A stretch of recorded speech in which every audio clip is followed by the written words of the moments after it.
TIS अधिकांश heating और cooling system को आसानी से कंट्रोल कर सकता है। इस वीडियो में हम आपको बताएंगे कि इंफ्रारेड यानी IR रिसीवर का उपयोग करने वाले स्प्लिट AC या किसी भी अन्य एयर कंडीशनिंग यूनिट को TIS सिस्टम के जरिए कैसे नियंत्रित किया जाता है। TIS कई ऐसे डिवाइस प्रदान करता है जिनमें IR एमिटर मौजूद होते हैं, जैसे IR emitter module, energy servant 10th और कई सेंसर व पैनल जिनमें IR एमिटर की सुविधा दी गई होती है। इस फीचर को प्रोग्राम करने के लिए सबसे पहले सॉफ्टवेयर की डिवाइस लिस्ट से IR एमिटर वाला डिवाइस चुनें। उदाहरण के तौर पर एनर्जी सर्वेंट सेंसर को चुनें और उस पर डबल क्लिक करें। अब डिवाइस का कमेंट लिखें। आप चाहें तो रूम टेम्परेचर को भी कैलिब्रेट कर सकते हैं, क्योंकि अधिकतर डिवाइस में इनबिल्ट टेम्परेचर सेंसर होता है या फिर बाहरी सेंसर जोड़ने का पोर्ट उपलब्ध होता है। इसके बाद ऑटो IR एमिटर टैब पर जाएं। ये सुनिश्चित करें कि AC target auto IR code पर सेट हो। ये डिफ़ॉल्ट सेटिंग होती है।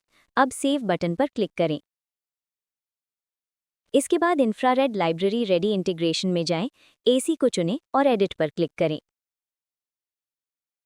टेस्ट शुरू करने से पहले अपने AC को उसके ओरिजिनल रिमोट से बंद कर दें। अब ब्रांड लिस्ट में से अपने AC का ब्रांड चुनें। ब्रांड चुनते ही उस ब्रांड के लिए उपलब्ध IR कोड्स की संख्या दिखाई देगी। अब ऑटो सेंड IR कोड दबाएं। डिवाइस एक एक करके IR कोड भेजना शुरू करेगा ताकि आपके AC मॉडल के लिए सही कोड पहचाना जा सके।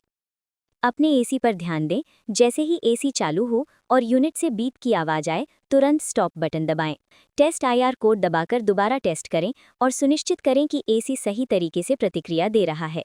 अगर कोड सही काम करता है तो सेव IR कोड पर क्लिक करें। अब विंडो बंद करें और वो कमरा चुनें जहां ये AC लगा हुआ है, अगर आप इसे सीधे ऐप से कंट्रोल करना चाहते हैं।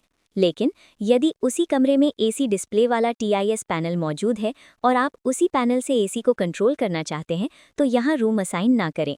ऐसी स्थिति में पैनल पेज पर जाकर बाद में रूम असाइन करें ताकि किसी भी तरह का कॉन्फ्लिक्ट ना हो। अगर आपका AC ब्रांड लिस्ट में उपलब्ध नहीं है तो अपने AC रिमोट की एक फ़ोटो लें और हमारी टेक्निकल सपोर्ट टीम को भेजें।